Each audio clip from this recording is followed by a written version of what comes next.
ఇప్పుడు మీ ప్రకారంగా జగన్మోహన్ రెడ్డి గారిని అరెస్ట్ చేస్తారంటారా? కళ్ళు రాత్రి వస్తే అలా అబ్దుల్ కలాం గారు చెప్పారు కదా కళ్ళ కనమని, వీళ్ళు అదే కళ్ళగా అంటూ ఉంటారు. ఆయన ఏంటంటే పనికొచ్చేవి కనండ్రా ఇది చేసేవంటే ఈ తెల్లారు లేస్తే వీళ్ళందరూ ఈ పంచతంత్రం గాళ్ళందరూ పడుకోవడం, ఇవాళ జగన్మోహన్ రెడ్డి రేపు పొద్దున్న ఎట్టి పరిస్థితులను వేసేయాలి అని పడుకుంటుంటారు. అవుద్దా? అవును. జగన్మోహన్ రెడ్డి గారు పాదయాత్ర చేస్తున్నారు కదా, ఈసారి ఇప్పుడు పాదయాత్ర సక్సెస్ అవుతుందంటారా? ఎందుకు అవదు? పాదయాత్ర ట్రాక్ రికార్డ్ ఏడు తెలియదు లోకేష్ చేస్తేనే గెలిస్తారు కదా. రాయలసీమ డిక్లరేషన్ అన్నాడు, గాలికి వదిలేసేది. అలాంటివన్నీ ఉన్నాయి కదా చరిత్రలు. అయినా సరే గెలిచారు లేదా? రాజశేఖర రెడ్డి గారి దగ్గర నుంచి మొదలెడదాం. పాదయాత్ర చేస్తే గెలిచాడు లేదా? ఆయన చంద్రబాబు గారు పాదయాత్ర చేశారు, గెలిచారు లేదా? జగన్మోహన్ రెడ్డి పాదయాత్ర చేశాడు, గెలిచాడు లేదా?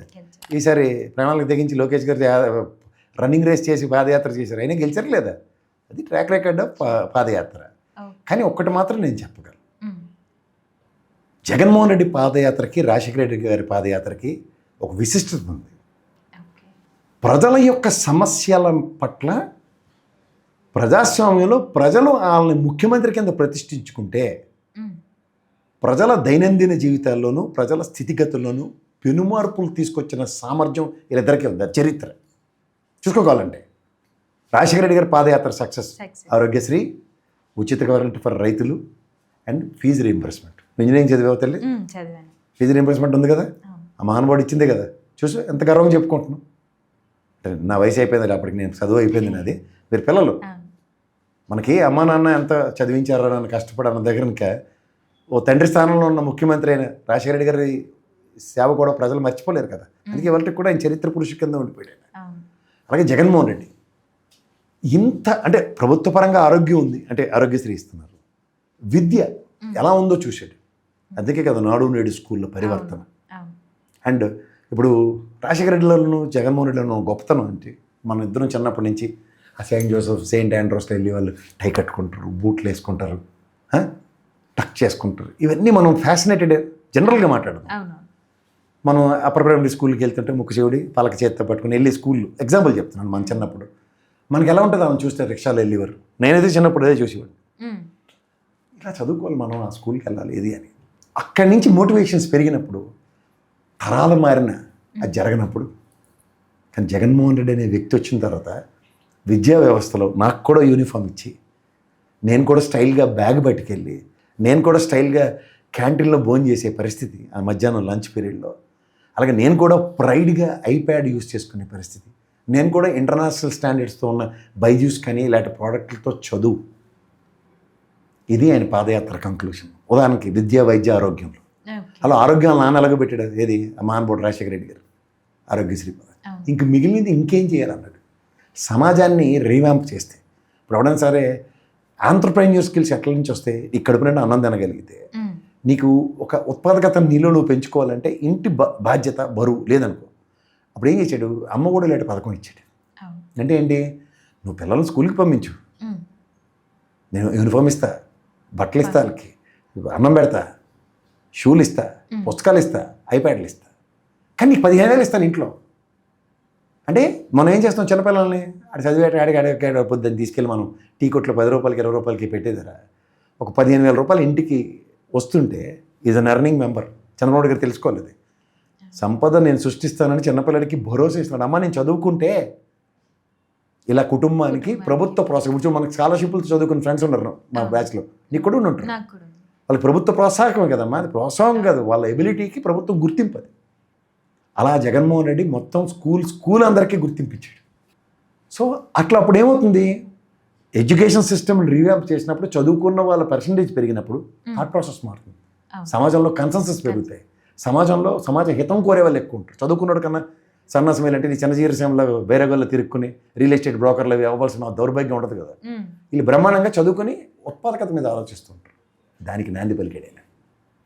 అది పాదయాత్ర సారాంశం. నెక్స్ట్, ఎప్పుడైతే ఆడపిల్లలకి రీవ్యాంప్ చేయడానికి సున్నా వడ్డీలను లేకపోతే ఇట్లాంటి చైతన్యవంతమైన కార్యక్రమాలతో పాదయాత్ర సక్సెస్ అనే చెప్పాలి. అంటే జగన్మోహన్ రెడ్డి మళ్ళీ ఇంకోసారి పాదయాత్ర మొదలెడితే జేబు చూసుకునే పాదయాత్ర చేస్తాడు ఆయన. రాష్ట్రంలో నా రూపాయి రాకపోక మీద పూర్తి అవగాహనతో, ఇది ఎప్పటికప్పుడు గుడ్డ చేళ్ళు పడినట్టు నీకు బంగారు తాపడం పెడతాను, నేను ఎత్తి కిరీటం పెడతాను అనే పనికి మన చెదరని చెప్పడం. వాట్ యు వాంట్, దీంతో నువ్వు నా టెన్యూర్లో 5 సంవత్సరాలు ఇలా నేను ఇచ్చే అభయహస్తంతో ఎలా సర్వైవ్ అవుతావు అనే కాన్సెప్ట్లో ట్రై చేస్తాడు. ఓకే. ఇది ఆయన గొప్పతనం. ఓకే. సో ఇట్లాంటి విషయాల్లో ఎప్పుడైతే నువ్వు ఒక పాదయాత్ర అవుట్కమ్ డెలివరబుల్స్ వీటి మీద నువ్వు ఎంఫసైజ్ చేద్దామంటే చరిత్రలో ఇద్దరినే గుర్తుంచుకో. ఒకడు మహానుభావుడు రాజశేఖర రెడ్డి, ఇంకోటి జగన్మోహన్ రెడ్డి. వీళ్ళు ఒంట్లో ఉన్న తగ్గించుకోవడానికి చేసే పాదయాత్రలో ఉదాహరణకి లోకేష్ గారు చేసిన దాంట్లో రాయలసీమ డిక్లరేషన్ ఏది, దాని మీద నీ ఫోకస్ ఏది 2 years దగ్గర దగ్గర. This is what is required. Rajasekhara Reddy రావడమే ఫస్ట్ కలంతోనే ఉచిత కరెంట్కి సంతకం పెట్టాడు. This is what the motivations how you got from society. So society నుంచి నువ్వు మోటివేట్ అవ్వడానికి నీ పాదయాత్రలు ఇంపార్టెంట్ కానీ కాలక్షేపానికి కాదు. అదే మీకోసం చేసిన చంద్రబాబు గారి పాదయాత్ర అవుట్కమ్ మీద మాట్లాడమనండి ఎవరినైనా. ఏమి ఇచ్చాడని సొసైటీకి తిరిగి. అయితే ఇప్పుడు మీ ప్రకారంగా నెక్స్ట్ వచ్చే ఎలక్షన్స్లో జగన్ గారు గెలుస్తారంటారా, తెలుగుదేశం వాళ్ళు గెలుస్తారంటారా? అసలు సిలగజోత్సంగాలు ఉంటారు, వాళ్ళని పిలిచి చెప్పించుకో, వాళ్ళే కరెక్ట్గా చెప్తారు, మనతో కాదమ్మా అన్నట్టు. ఇది ప్రజాస్వామ్యం. అందులో అపరచానికుడైన చంద్రబాబు నాయుడు లాంటివాడిని ఎదుర్కోవడానికి కుయుక్తులు కావాలి, రాజకీయ కుతంత్రాలు కావాలి. అది జగన్మోహన్ రెడ్డి దగ్గర లేవు. ఉంటే నేను చెప్తున్నాను ఛాన్సెస్ ఉన్నాయి, ప్రాబిలిటీస్. అతను గుడ్డిగా నమ్మేది ఒకటి కర్మ సిద్ధాంతాన్ని, కర్మ ఫలితాలని, భగవంతుడిని, దైవ నిర్ణయానికి కట్టుబడి కులమతాలకు అతీతంగా తన పని తను చేసుకునే వ్యక్తి జగన్మోహన్ రెడ్డి. చాలామందికి అది తెలియట్లే. The power of God, the act of God can not be denied. దైవ నిర్ణయానికి మనం ఎవరైనా తలవంచవలసిందే. That's what Jaganmohan Reddy. జగన్మోహన్ రెడ్డి గారు అసెంబ్లీకి వెళ్ళకపోవడానికి రీజన్ ఏంటంటారు? పని ఉన్నాడు పనికిమాలిన పనులు చేయడమ్మా. పనిలో నుండి రేట్ చేస్తాడు, పిల్లి తర కొరగడానికి వెళ్తాడు. ఇప్పుడు ఉదాహరణకి జగన్మోహన్ రెడ్డి గారి కన్నా ముందు ఒక మాట చెప్తాం. ఇప్పుడు 124 మంది లోపల కూర్చున్నారు కదా, ఏమైనా పనికొచ్చిన పనులు చేస్తున్నారంటే కొంతల రామకృష్ణ నిలబెట్టి నారావారి వంశ చరిత్ర బట్రాయిలు కొడతారు చూడండి, 1 2 3 అని చిటికలు పెట్టి ఆఖరికి ఆ బుడ్డోడు దేవాంశ గురించి కూడా వీరోచిత గాథలు చెప్తాడు. దానికి జగన్మోహన్ రెడ్డి అవసరమా? దానికి నువ్వు పీర్ సాహిబ్లు ఉంటారు తెలుసు కదా నీకు, నెమల కంటాలు పెట్టుకొని చీపురు అంటాం మేము, దూపం పెట్టి చెల్లని 2 కొడతారు తెలుసు కదా నీకు. అలా ప్రెస్ మీట్లు పెట్టి దొల్లగొట్టి దూపం వేసి వెళ్తాడు ఆయన. దానికి పీక్కోలేక లాక్కోలేక ఫ్రస్ట్రేషన్. F2 సినిమా రోజు చూసిరాను, చిటికలు వేసుకుంటూ ఉండవు, ఇవాళ పై వాళ్ళకి వేసి టకాలను కొట్టించాడు హెడ్ఫోన్లు. కానీ నిజాలు చాలా భయంకరంగా ఉంటాయి, నిజాలు నిప్పులో ఉంటాయి. ఇట్లా జేవి సమయంలో చాతకప్పున ఎరిగించి టింగ్ గంట తెప్పడం కాదు, ఆ మంటకి ఎంత సెగ తగిలేదాకా షూటింగ్ అయిందనుకో చచ్చోరుకుంటారు. జగన్మోహన్ రెడ్డితో పెట్టుకుంటే ఏంటంటే నిప్పు కనుక చేతులు ఎట్టి నిజాలు రాబడతాడు. ఎస్ఎస్మి అలా ఏదో అన్నారు మీరు అంటే అవునా నిజమా అని ఆశ్చర్యపోవడానికి ఉండదు. చెప్పు గబగబా చెప్పు అయితే పాయింట్కి రా అంటాడు. పాయింట్కి రమ్మంటే వీళ్ళకి చాలా బాధ వస్తుంది కదా. వీళ్ళకంతా గుడుగుడు కొంచెం కొనరు. చిన్నప్పుడు ఆడేవా అలా గింగరాలు చెప్పుకుంటూ బొంగరాలు తిరుక్కుంటూ మధ్యలో కొంత అలా అనగానే రాజాది రాజా రాజమార్తాండ శ్రీ శ్రీ శ్రీ శ్రీ అని మొదలెట్టాడు. ఇంకా శ్రీలు ఆపడు, ఇంకా రాపరా బాబు అని ఎవడో చెప్పి స్పీకర్ ఏదో తిట్టు కొడితేనే కానీ ఆపడు. అలాంటి శ్రీశ్రీలకి అలవాటు పడిపోయారు. అక్కడ కంటిన్యూషన్ మళ్ళీ సాయంత్రం 7 గంటలకి వీళ్ళు అందుకుంటాడు. ఎవడు పొడ డబ్బు పెట్రోల్ బంకోడు కంచాలోడు కలిపడిపోతాడు తెల్లార్లు.